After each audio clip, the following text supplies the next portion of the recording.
आज का हमारा जो टॉपिक है वो है हॉरिजॉन्टल प्रोजेक्शन। जब हम किसी प्रोजेक्टाइल को एक पर्टिकुलर हाइट से हॉरिजॉन्टल डायरेक्शन में थ्रो करते हैं तो उसके जो सारे पैरामीटर्स होते हैं आज हम उसके बारे में डिस्कस करेंगे। ठीक है, ये बहुत ही एक इम्पॉर्टेंट टॉपिक है 11th के CBSE सिलेबस में। चलिए स्टार्ट करते हैं हम।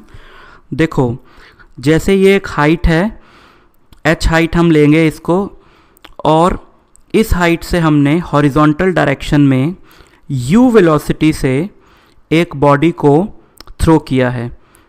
वो बॉडी ये पाथ फॉलो करते हुए फॉल करेगी। ये ग्राउंड है हमारा, ठीक है, और इस हाइट को हम लोग h कंसिडर कर लेते हैं, राइट। ठीक, और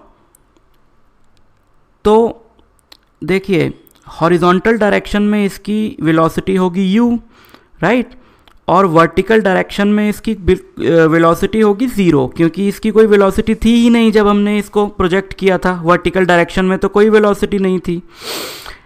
एंड इसकी जो एक्सेलरेशन होगी हॉरिजॉन्टल डायरेक्शन में वो है 0।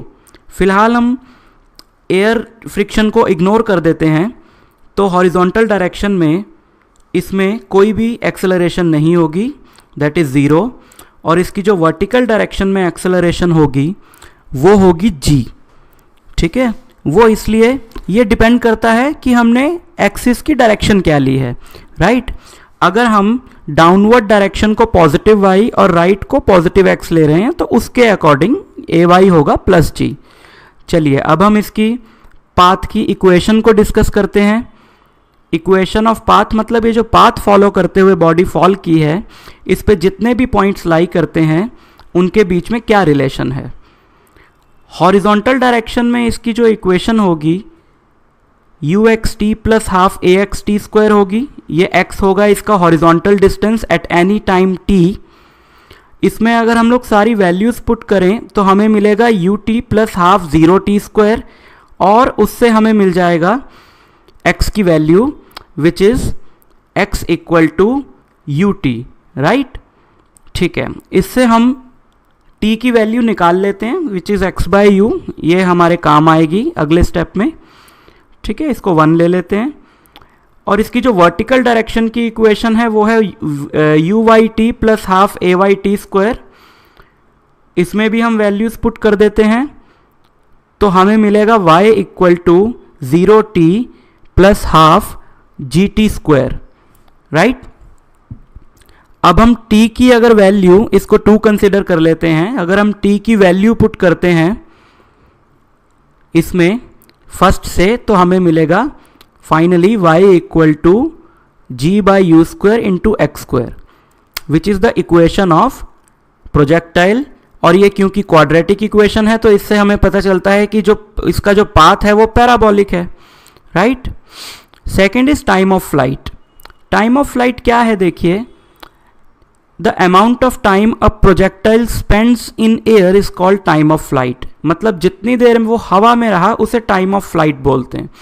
ठीक है, टाइम ऑफ फ्लाइट कैसे निकलेगा, देखिए हमारे पास जो वर्टिकल वाली इक्वेशन है उसमें अगर हम लोग y की जगह h पुट कर दें, क्योंकि इस पूरे टाइम में उसने जो वर्टिकल डिस्टेंस ट्रेवल किया है वो h के इक्वल है, तो अगर हम इस इक्वेशन में y की जगह h पुट कर देते हैं तो जो हमें टाइम मिलेगा वही टाइम ऑफ फ्लाइट है, राइट। उसे अगर हम लोग कैपिटल T ले लेते हैं तो हमें उस कैपिटल T की वैल्यू बहुत ईजिली मिल जाएगी, जो कि फाइनली आएगी 2h/g का स्क्वायर रूट। ठीक है, चलिए थर्ड हम लोग फाइंड करेंगे range. Range is the maximum horizontal distance travelled by projectile.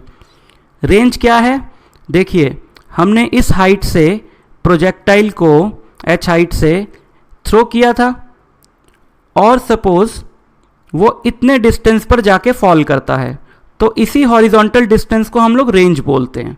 ठीक है, ये क्या है, इसके लिए हमको लेना पड़ेगा x एक्सिस की जो इक्वेशन है इसकी x डायरेक्शन में, और इतना डिस्टेंस ट्रेवल करने में कितना टाइम लगा है पार्टिकल को, ऑब्वियसली टाइम ऑफ फ्लाइट के बराबर टाइम लगा है इसको। ठीक है ना, उतना ही टाइम में तो ये वहाँ से यहाँ तक फॉल किया है। तो अगर हम इसकी हॉरिजॉन्टल डायरेक्शन वाली इक्वेशन में टाइम की जगह टाइम ऑफ फ्लाइट पुट कर दें तो जो हमें डिस्टेंस मिलेगा वही रेंज है, राइट? और वो डिस्टेंस होगा u/√2h/g। नेक्स्ट है हम इसकी वेलोसिटी निकालेंगे एट एनी इंस्टेंट कि किसी भी पर्टिकुलर टाइम पे इसकी वेलोसिटी क्या है, ठीक है? किसी भी टाइम पे देखिए इसमें दो वेलोसिटीज़ हैं, एक हॉरिजॉन्टल डायरेक्शन में है और एक वर्टिकल डायरेक्शन में है। हॉरिजॉन्टल वाली को हम vx ले लेते हैं और वर्टिकल वाली को vy ले लेते हैं, और जो इसकी रिजल्टेंट वेलोसिटी होगी वो होगी इन दोनों का रिजल्टेंट, जो कि पैरेललोग्राम लॉ से हम फाइंड करेंगे, ठीक है? इसके लिए हमें अपना पैरेललोग्राम पहले कंप्लीट करना पड़ेगा। ये पैरेललोग्राम कंप्लीट हुआ और ये पैरेललोग्राम का डायगोनल जो इसकी रिजल्टेंट वेलोसिटी होगी मान लेते हैं v, ठीक है? चलिए अब vx और vy हम पहले निकाल लेते हैं अपनी इक्वेशन से। vx है ux प्लस axt, ठीक है? इसमें वैल्यूज पुट कर देते हैं। vx आएगा u plus 0t which is u, और u आना भी चाहिए क्योंकि हॉरिजॉन्टल डायरेक्शन में कोई फोर्स है ही नहीं, तो उसकी वेलोसिटी हॉरिजॉन्टल डायरेक्शन में तो कभी चेंज नहीं होगी, राइट? चलिए vy निकालते हैं। vy होगा uy plus ay into T. इसमें भी वैल्यूज पुट करें तो हमें मिलेगा vy इक्वल टू gt। इसका मतलब ये है कि इसकी वर्टिकल डायरेक्शन में जो वेलोसिटी है वो टाइम पे डिपेंड करती है, और करनी भी चाहिए क्योंकि वर्टिकल डायरेक्शन में एक्सेलरेशन है तो वो वर्टिकल वाली वेलोसिटी बढ़ती जाएगी। क्योंकि ये दोनों 90 डिग्री पे हैं तो इनका रिजल्टेंट होगा √vx² प्लस vy²। उसमें अगर हम वैल्यूज पुट कर देते हैं तो हमें फाइनली अपना रिजल्ट मिल जाएगा √u² प्लस g²t², ठीक है? इससे हम किसी भी इंस्टेंट पे जो वेलोसिटी है वो फाइंड कर सकते हैं। हमें साथ साथ ये भी बताना पड़ेगा कि ये कितने एंगल पर होगी, क्योंकि ये वेक्टर क्वांटिटी है तो इसकी डायरेक्शन बताना भी इंपॉर्टेंट है। मान लेते हैं ये रिजल्टेंट vx से अल्फा एंगल पे है, तो वो अल्फा हम tan इनवर्स vy/vx करके निकाल सकते हैं perpendicular upon base. Simply vy/vx की वैल्यूज पुट करके tan इनवर्स की वैल्यू हमें मिल जाएगी gt/u, और ये है एंगल जो प्रोजेक्टाइल x एक्सिस से बना रहा है, राइट?